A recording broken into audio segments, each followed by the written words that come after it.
Worldwide, cardiovascular disease affects the lives of hundreds of millions.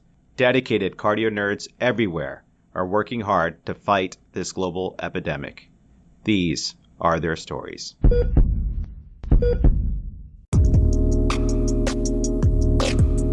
Welcome back, Cardio Nerds. Thanks for joining us as we tour fellowship programs across the country. As part of the CardioNerds Case Reports series, produced in collaboration with the ACC Fellow in Training section, each episode will feature a cardiology fellowship program. Fellows from the program present and teach about a fascinating case and share what makes their hearts flutter about their program. Each case discussion is followed by an E-CPR segment from a content expert and a message from the program director. Before we dive in, just remember, we are an independent educational platform. This podcast is not meant to be used for medical advice. The views expressed here do not necessarily reflect the opinions or policies of our employers. The case you are about to hear is 100% HIPAA compliant. We thank you for subscribing to and supporting the Cardio Nerds. Our mission is simple: to democratize cardiovascular education, promote diversity and inclusion, empower everyone to learn and teach from the basics to the advanced, while fostering wellness and humanity. If you believe in the mission, consider supporting us on patreon.com/cardionerds. Every little bit goes a long way. Without further ado, let's continue on our tour with another fascinating case from amazing CardioNerds colleagues.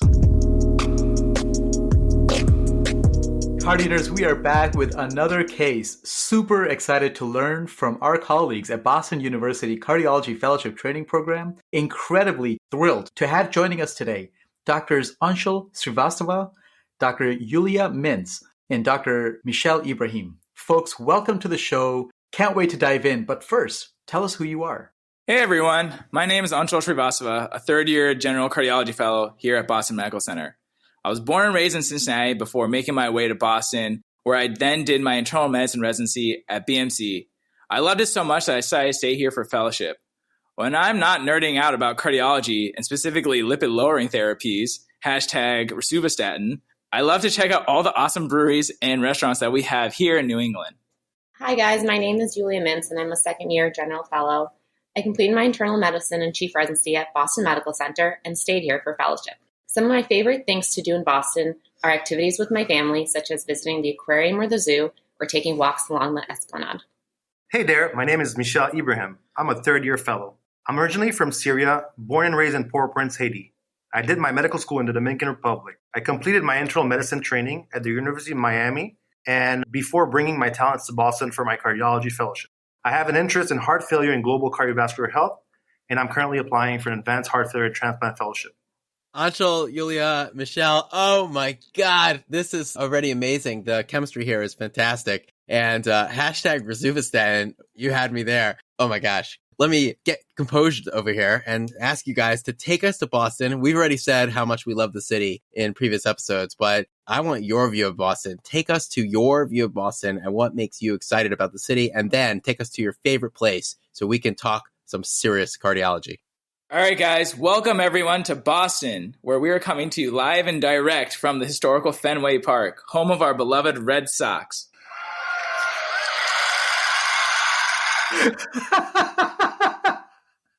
That's awesome. You guys came prepared for this. This is great. And this is just perfect. Let's go to Fenway. Let's enjoy a game and do what we love doing when we're hanging out at Fenway Park. Let's talk some cardiology. And just before we get started, I just have to say that you guys are just like the picture of cardiology. You know, as we are doing more and more of these episodes with groups from different programs, we're just so appreciative of the diversity within the field, because the individual differences between us makes us all stronger. And so I enjoyed hearing your different backgrounds and really excited to dive in. So let's hear your case. Yeah, if we're having hot dogs, I just have to warn you, because I know the case is going to be really exciting. There's going to be like mustard all over my lap at the end. So we should definitely carry on, but that's a disclaimer. Well, don't worry. Michelle's already 3 hot dogs deep. Can't talk right now. #Rosuvastatin. All right, let's get going. All right. You know, we're here at Fenway Park on this beautiful Sunday morning. We're on top of the Green Monster, where we come to discuss all of our interesting cardiology cases. Don't worry, we won't be singing Sweet Caroline in the middle of the 7th inning, but we'll try to keep it as on topic as possible. Yuliya, why don't you take it away? Thanks, Anshul. So let's get started. We have a 66-year-old female with a known history of neuroendocrine tumor who's referred to our cardio-oncology clinic for subacute shortness of breath. She states that 6 months ago, she started to have dyspnea when she was walking up one flight of stairs. She says that previously she used to climb stairs in the parking garage just for exercise while waiting for appointments. She denies chest pain or discomfort, lower extremity edema, orthopnea, or bendopnea. Whoa, that is a pretty significant change of functional status. But wait a second, bendopnea? What is that again? Oh yeah, that's the thing that happens whenever you're trying to tie your shoe, Anshul. I'm just kidding, you don't have heart failure. Bendopnea is actually a sign for heart failure where patients with volume overload get more short of breath when they bend over to do things like tie their shoe. It's due to an increase in thoracic pressures during bending and further increase in already elevated ventricular filling pressures. It's a great clinical finding that I've been using a lot with my heart failure patients. Thanks so much, Michel, for explaining that to me. That's a great thing I'm going to incorporate into my clinical exam for all my heart failure patients. I can't wait to hear more about this case. Thanks, guys. So back to our patient who continues to have ongoing dyspnea on exertion. Her past medical history is notable for hypothyroidism and neuroendocrine tumor. Her past surgical history is notable for tonsillectomy and robotic ileocecectomy. Her allergies include a rash to contrast dye and gadolinium. Her current medications are diphenhydramine, prednisone, loperamide, telura-tristat ethyl, and levothyroxine. It seems like she's had a pretty extensive history of neuroendocrine tumor. Yuliya, can you expound on that a little bit more? Her carcinoid tumor was diagnosed in 2016 when she presented with a small bowel obstruction. At that time, CT abdomen and pelvis showed thickening of the bowel and masses in the liver. She underwent a partial bowel resection and biopsy of the liver lesions, which confirmed a neuroendocrine tumor. Oh wow, Yuliya. Hold on a second. Neuroendocrine tumors? This is a classic history. They are indeed tumors that often originate in the GI tract that may or may not cause small bowel obstruction. They secrete vasoactive substances such as serotonin that are subsequently taken up by the portal vein to the liver, where they are metabolized into an inactive form. However, you can have liver metastases, which are then able to secrete these compounds directly into the IVC and bypass the liver metabolism entirely. You can imagine that having a bunch of serotonin and vasoactive substances floating around is not ideal. This is when you start getting the classic carcinoid syndrome, which includes symptoms such as flushing, hypotension, diarrhea, bronchospasm, or wheezing. It is around the time that you get carcinoid syndrome when these tumors are usually diagnosed, because otherwise they're pretty slow growing and you might not notice them. Thanks, Michelle, for that brief overview of neuroendocrine tumors. So many knowledge bombs right now. Now back to our patient. On exam, she appears well. Her vitals show a blood pressure of 122/82, heart rate of 77 beats per minute, and oxygen saturation of 96% on room air. Her exam is notable for lungs that are clear to auscultation. Heart rate is regular with a 3 out of 6 holosystolic murmur at the left sternal border that increases with inspiration. Jugular venous pressure is 10 centimeters of water with positive hepatojugular reflux. Her abdomen is soft and non-tender with no ascites, and there's no lower extremity edema. Her labs are notable for an unremarkable complete blood count and basic metabolic panel. Her NT-proBNP is 270, and a 24-hour urinary 5-hydroxyindoleacetic acid, also known as 5-HIAA, is 212 milligrams, and the normal is less than 6 in 24 hours. Her EKG shows a normal sinus rhythm with right atrial enlargement and normal axis, and no ischemic changes noted. The chest x-ray was clear with no abnormalities. So, Anshul, what's on your differential at this point? Thanks, Yuliya, so much for that great presentation. There's just so much to take into consideration with this patient with new onset dyspnea and a history of neuroendocrine tumors. First, anytime someone with an oncological history presents with shortness of breath, I always get concerned about pulmonary embolism given the increased risk of thromboembolism in patients with malignancy. However, she doesn't seem to have signs of an acute venous thromboembolism, and this has been going on for quite a little bit longer than what I would typically expect for an acute process. I would also be concerned about possible metastases to the lungs that could be causing obstruction or disruption of airflow. The chest x-ray doesn't show consolidation, so this may be less of a concern. Given her age, and given that this is a cardiology podcast, you always have to be concerned about obstructive coronary atherosclerosis causing her dyspnea. And then you also have to consider a malignant pericardial effusion or constriction given her malignancy. You definitely could see an elevated GVP like we did on exam. However, there was a lack of Kussmaul sign on examination. This is where when you inspire and create negative intrathoracic pressures, instead of having the blood rushing into the right atrium and right ventricle like they usually do, you get blood backing up and causing a rise in the JVP because of decreased right side compliance. This could be a sign of tamponade, constrictive physiology, or even RV failure. But at this point, without the lack of Kussmaul signs and no muffled heart sounds on exam, maybe not so much right now. And then lastly, I'm concerned about possibly a primary valvular lesion causing her symptoms. Given the history of neuroendocrine tumor, and particularly her issues with some metastases and progression of growth, there's a high likelihood that she has a form of carcinoid heart disease that's causing a disruption of her valve architecture. Carcinoid heart disease is usually more likely when the NT-proBNP is above 260 nanograms per milliliter, or when the urinary 5-HIAA is above 300 millimoles over 24 hours. I think the best thing to start with in the workup of this patient's dyspnea would be a transthoracic echo to evaluate for pericardial disease, regional wall motion, and valvular function. Anshul, I just have to say that was just really stellar and a model example of the approach to differential diagnosis, taking patient specifics into account. One, taking into account her history of a carcinoid tumor, but then also recognizing that the prevalence of cardiovascular disease is extraordinarily high in the patient populations that are presented on a cardiology podcast. So bravo. And in addition to that, when we think about cardiovascular disease and pathophysiology coming from the heart, we love framing the differential diagnosis within the 5 failures. So we have coronary failure, myocardial failure, valvular failure, electrical failure, and pericardial failure. And really sort of went through all of these, again, not in general, but specific to the patient. So fantastic job.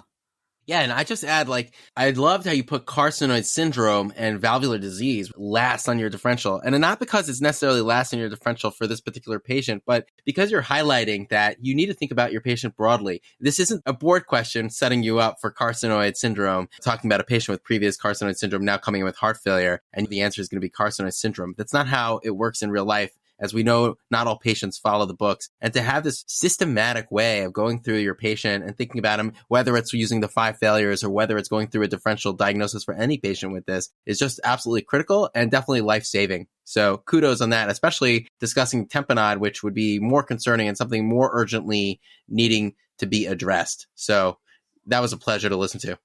Thanks so much, Cardio Nerds. I'm glad this isn't a video conference or else you'd see me blushing. Such a dork. I love it. So speaking of carcinoid valve disease, Anshul, can you tell us what it's all about?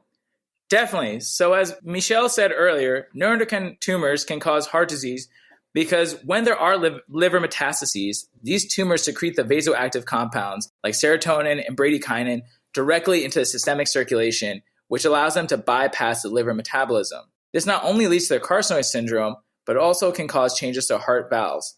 This is because the valves have receptors for serotonin and all these other vasoactive compounds that when they hit the valve, these receptors get activated.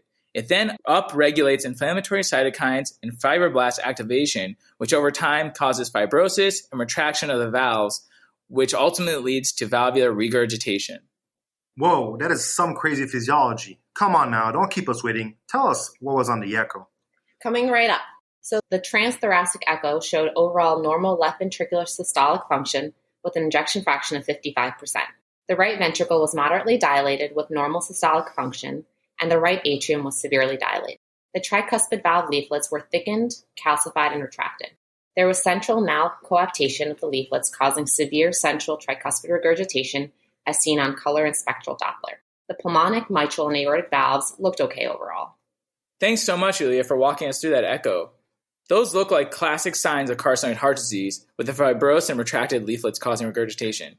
But something I can't stop thinking about is, why only the tricuspid valve?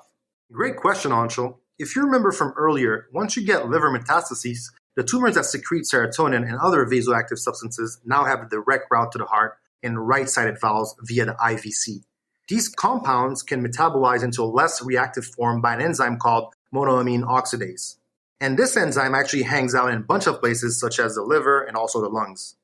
This is very important because these substances basically get degraded in the lungs so that by the time blood gets to the left-sided chambers of the heart, they're essentially inactive.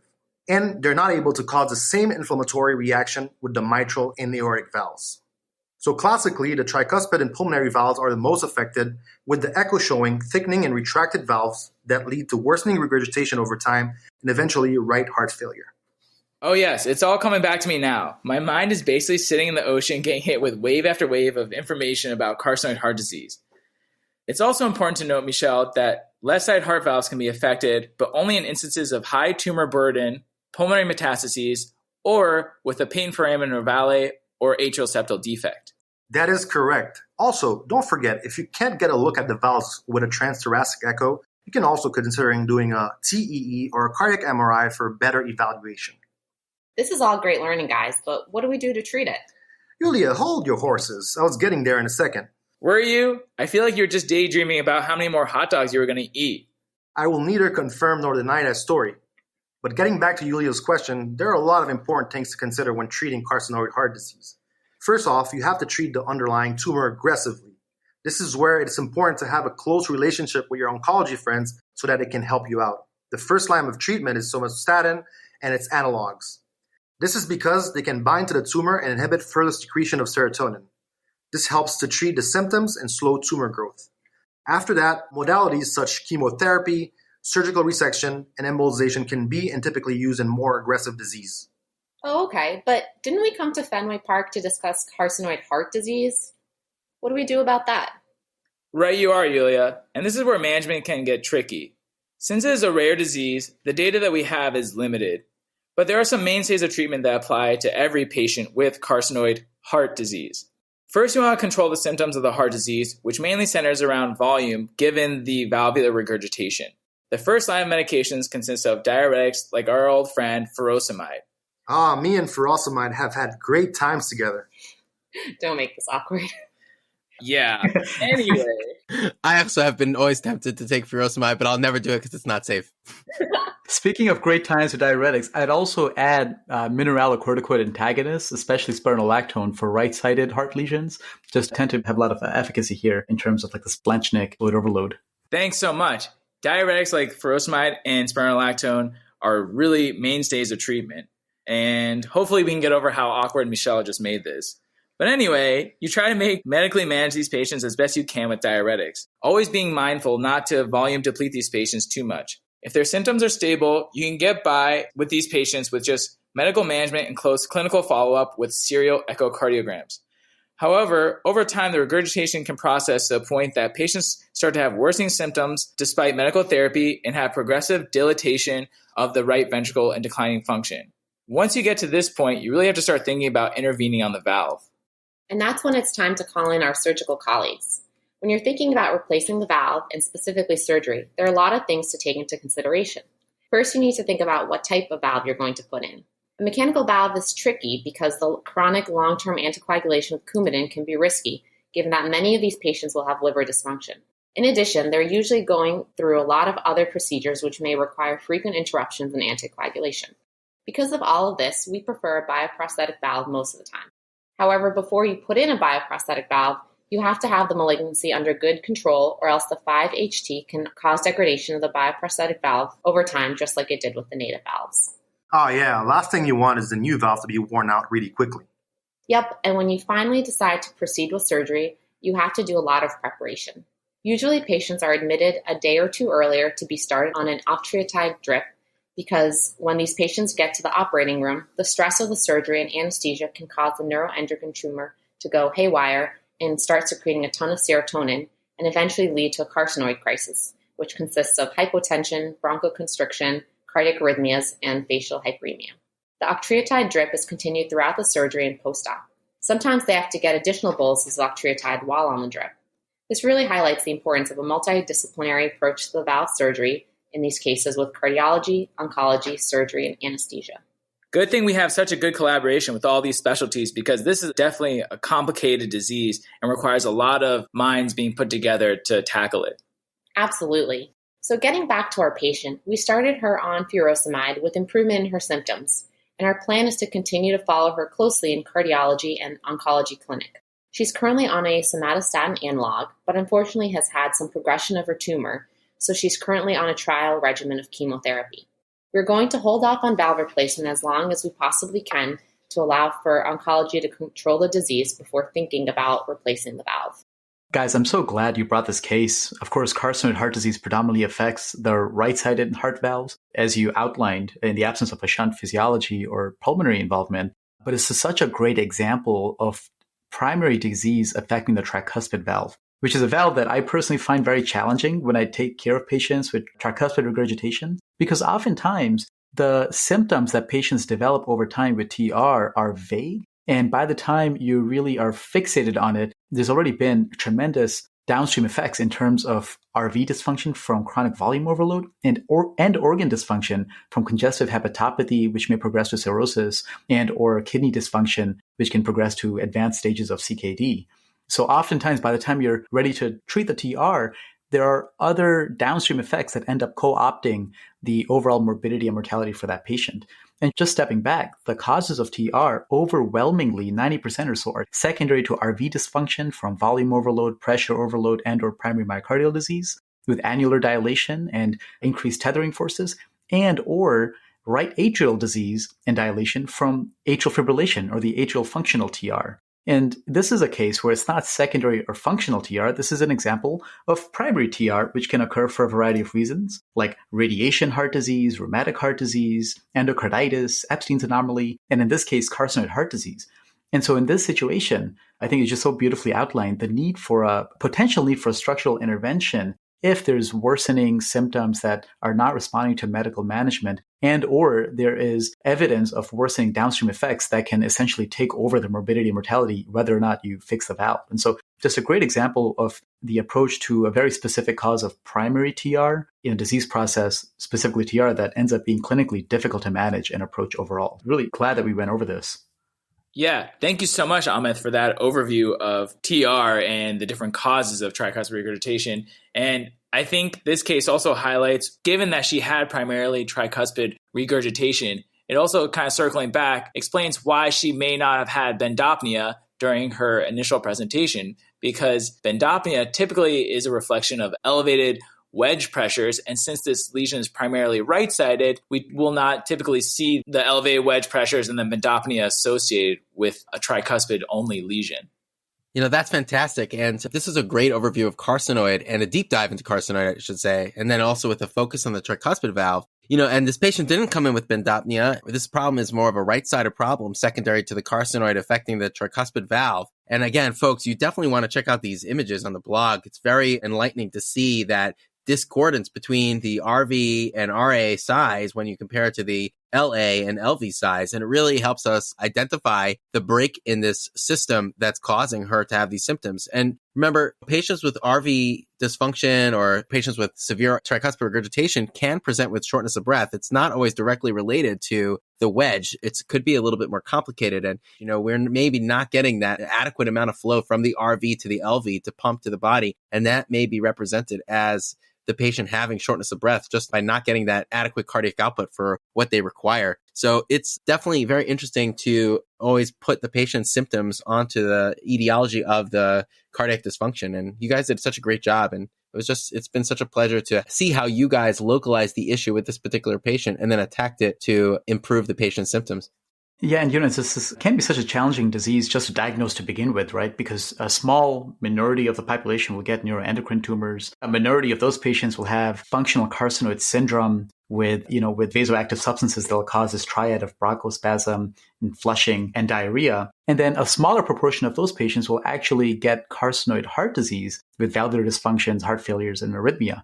Just reading up about this before this discussion, a really important biomarker in evaluating patients with carcinoid syndrome is the NT-proBNP. And the NT-proBNP with a cutoff of 260 picograms per millimeter has 92% and 91% sensitivity and specificity for detecting either the presence of or the progression to carcinoid heart disease. And so this patient's NT-proBNP was 313. And within that context of having neuroendocrine tumor with carcinoid syndrome in the background is just a really important tip-off and something that I honestly don't think of very often in my own practice.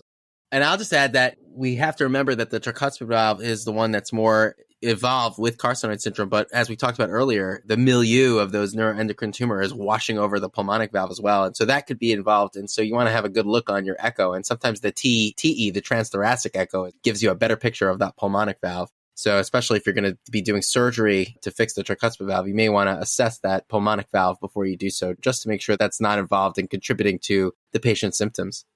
Yeah, and just because of the challenges in imaging the right side of the heart in general, and then the pulmonic valve in particular, there's also been work to evaluate a gated cardiac CT and cardiac MRI for a better assessment of these lesions as well. So we have a lot of tools in our toolkit that can be used to evaluate these patients and surveil them in the long term.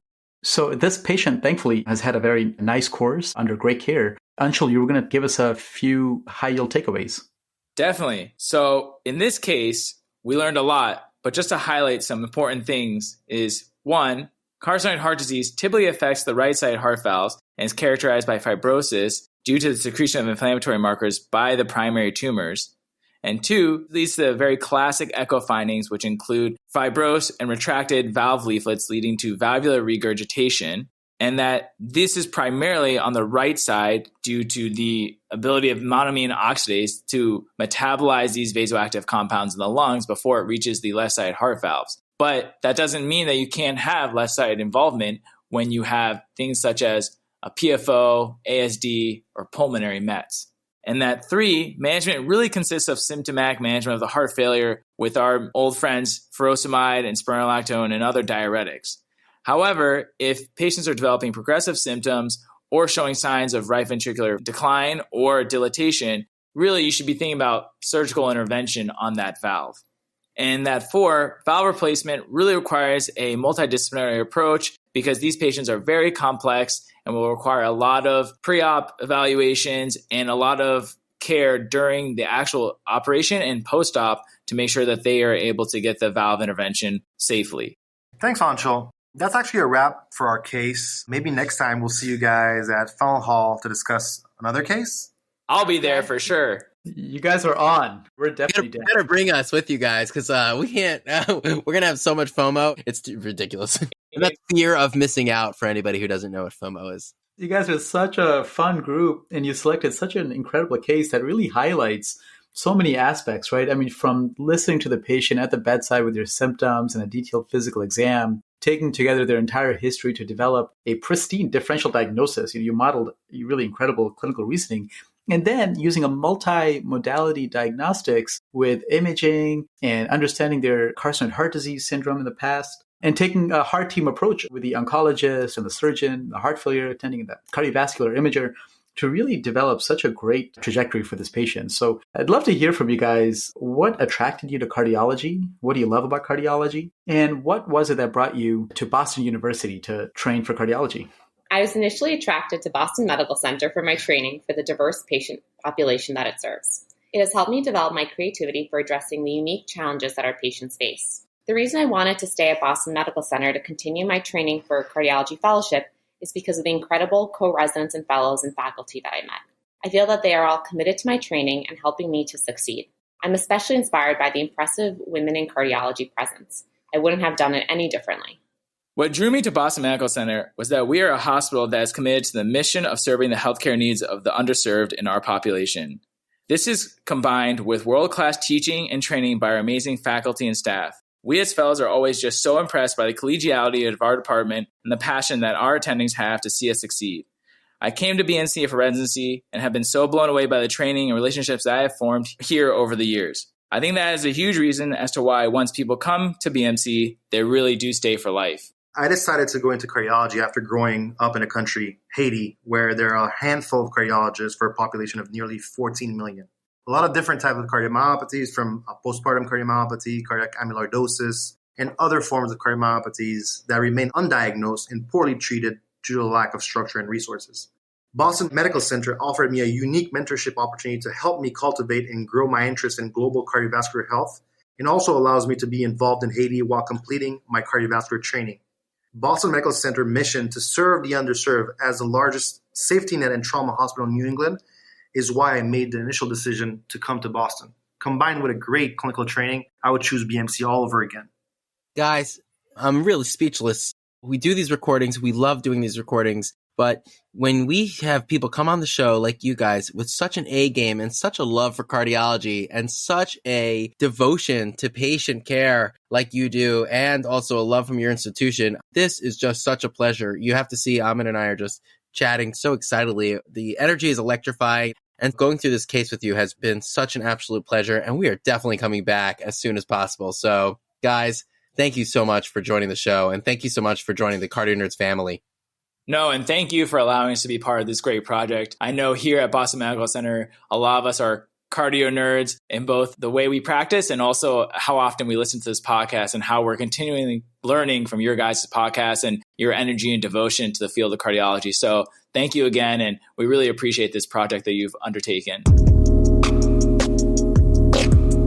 To learn more about carcinoid heart disease and the different treatments and ways you monitor it is our program director, Dr. Omar Siddiqi, or as we call him, Omar, because he is just so great. He is a person who is always there for our fellows and always willing to take the time to teach us and educate us, and is honestly one of the most devoted people I've ever seen in the field of cardiology. So Omar, take it away.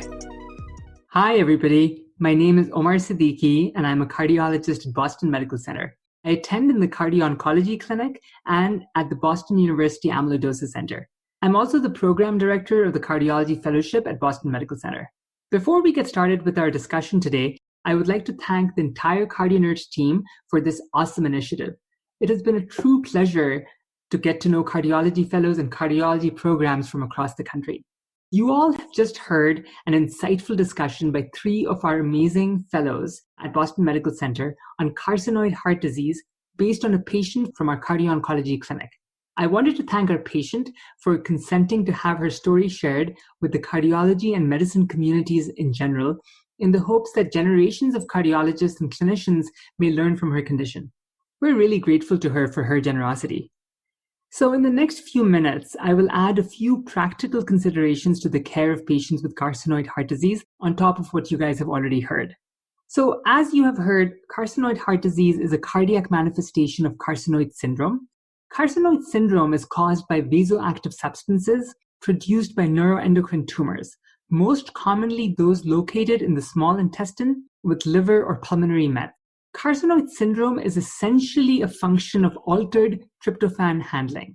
So ordinarily, less than 1% of dietary tryptophan is converted to serotonin. But in contrast, neuroendocrine tumors contain enzymes such as tryptophan hydroxylase and amino acid decarboxylase, and these enzymes are instrumental in converting tryptophan to serotonin. There are also other metabolites that are produced, including other vasoactive substances such as histamine, dopamine, and bradykinin. So this serotonin is usually metabolized by monoamine oxidases in the liver and lungs, but this process can be bypassed in the presence of liver and pulmonary mets, resulting in higher circulating levels of serotonin. The most common manifestation of high circulating serotonin is carcinoid valvular disease, exemplified by tricuspid pulmonic valve disease, as so beautifully described just now by Drs. Mints, Srivastava, and Ibrahim. So in addition to what our fellows talked about, I'd like to point out a few more less common manifestations of carcinoid heart disease. And this list is actually reminiscent of the 5 failures that the CardioNerds team likes to talk about. So in addition to valve failure, we have coronary artery failure. In the setting of endothelial dysfunction, most often due to atherosclerosis, high circulating serotonin levels can result in coronary artery vasospasm, which may present as acute coronary syndrome. We can also have ventricular or pump failure, and this often occurs in the setting of high tumor burden, and it doesn't correlate with valvular disease.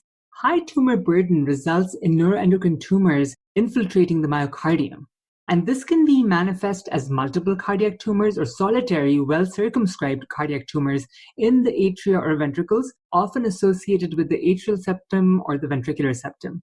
And in fact, you might remember that the Duke University cardiology team, in discussing their case of a hereditary restrictive cardiomyopathy, actually included carcinoid heart disease as being on the differential for an infiltrative cardiomyopathy. In this case, when you suspect an infiltrative cardiomyopathy due to carcinoid disease, a PET-CT may actually be more useful for assessment instead of an echo. We can also get electrical failure. Atrial and ventricular arrhythmias may occur due to sympathetic nervous system activation by circulating vasoactive substances. So next, I'd like to talk about some practical tips for managing these patients in cardio-oncology clinic. So since carcinoid heart disease is a progressive disease, which leads to worsening valvular regurgitation and right heart dysfunction often, early diagnosis and management are key. Screening for carcinoid heart disease is indicated in all patients diagnosed with carcinoid syndrome. Routine surveillance is especially important in those patients with persistently high circulating serotonin levels. So we use several biomarkers to actually help us assess for the presence of carcinoid heart disease. Persistently elevated 24-hour urine levels of the serotonin metabolite 5-HIAA at a level of more than 300 micromoles per 24 hours may be instrumental for surveillance. In addition, there are other biomarkers such as chromogranin A. This is a tumor marker produced by neuroendocrine tumors, and it may be useful for longitudinal surveillance as high levels indicate patients at risk for carcinoid heart disease. And finally, trends in the serum levels of NT-proBNP may actually be predictive of cardiac involvement as well. And NT-proBNP is actually used for yearly surveillance in patients with carcinoid syndrome. In terms of imaging modalities, as you might imagine, echocardiography is the screening imaging modality of choice, and it's obtained in all patients at diagnosis of carcinoid syndrome and often yearly thereafter, especially in patients who are at risk for carcinoid heart disease. And these are patients who may have high circulating serotonin levels, whose disease may be less well controlled. When getting an echo, it is imperative to do a detailed assessment of all 4 valves for carcinoid involvement, especially in the setting of a PFO or ASD. If transthoracic images are limited, sometimes a transesophageal echo may actually be instrumental in helping us assess all 4 valves. Additional cardiac imaging, such as cardiac MRI, may also be helpful in assessing the myocardium for carcinoid infiltration. And in addition, cardiac MRI may also help assess RV size and the degree of tricuspid regurgitation and pulmonary regurgitation. And so cardiac MRI is often used for perioperative planning. Let's say a few words about treatment now. So in patients with severe tricuspid regurgitation and or pulmonary valve disease, surgical valve replacement is definitive therapy. There are a few things you need to keep in mind with regards to the timing of surgery. As much as possible, control of the underlying neuroendocrine tumor and reduction in circulating serotonin levels is important before proceeding with surgery. And this is really for 2 reasons. Patients with carcinoid syndrome are at risk for a perioperative carcinoid crisis caused by a stress-induced release of serotonin and other vasoactive substances from the tumor. Perioperative care often involves admitting these patients 12 to 24 hours prior to surgery for IV therapy with somatostatin analogs that we've heard about, such as octreotide, to reduce circulating serotonin levels. Secondly, patients with high circulating serotonin levels are at risk for serotonin valvulopathy involving bioprosthetic valves after valve surgery. So one way around this is to implant mechanical valves. Mechanical valves may be considered for patients with uncontrolled carcinoid syndrome, but the risk of lifelong anticoagulation may be significant. Finally, there are mimics of carcinoid heart disease. Iatrogenic mimics include medications such as the weight loss pill fenfluramine, phentermine, pergolide for Parkinson's disease, ergot derivatives. All these medications may cause a valvulopathy that's reminiscent of carcinoid heart disease. But unlike carcinoid heart disease, these valvulopathies often affect both the right and left-sided valves. Pulmonary hypertension may also occur in this setting.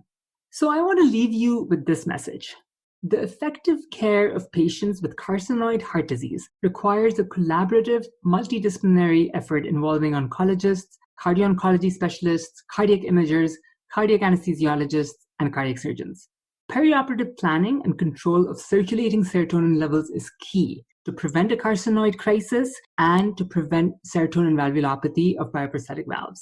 So thank you again for inviting us to share this case with all of you, and also for inviting us to share our program and our amazing cardiology fellows. Thank you. And now for a message from our Associate Program Director, Dr. Katy Bockstall, who, as one of our newer attendings, has quickly devoted herself to the training and education of cardiology fellows here at Boston Medical Center. And here she is to explain a little bit more about what makes BMC so great to train. CardioNerds, thank you for having us. You just heard from our cardio-oncology expert, Dr. Omar Siddiqi, Thank you to Anshul, Yuliya, and Michel for such a wonderful job presenting this case and for telling us a little bit about why you love training at BU and working at Boston Medical Center. My name's Katy Bockstall. I'm an Associate Program Director for our Cardiology Fellowship Program and have the privilege of working with Dr. Siddiqi, our Cardiology Fellowship Program Director, and Dr. Rick Ruberg, formerly our Program Director and currently an Associate Program Director with me. I'm thrilled to have the opportunity to tell you about the Cardiovascular Medicine Fellowship Training Program at Boston University today, and I'd like to highlight the top 5 points that really make this an incredible program.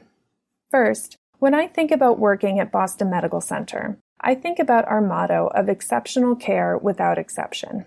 Boston Medical Center is the primary teaching hospital for Boston University School of Medicine and the primary training hospital for our fellows.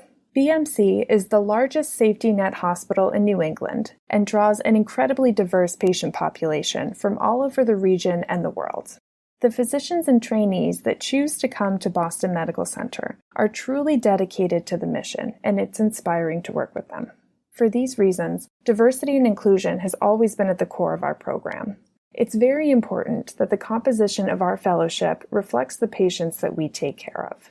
We're proud to have about 50% women and 20% traditionally underrepresented groups in our fellowship program, and have fellows join us from all over the country and really from all over the world.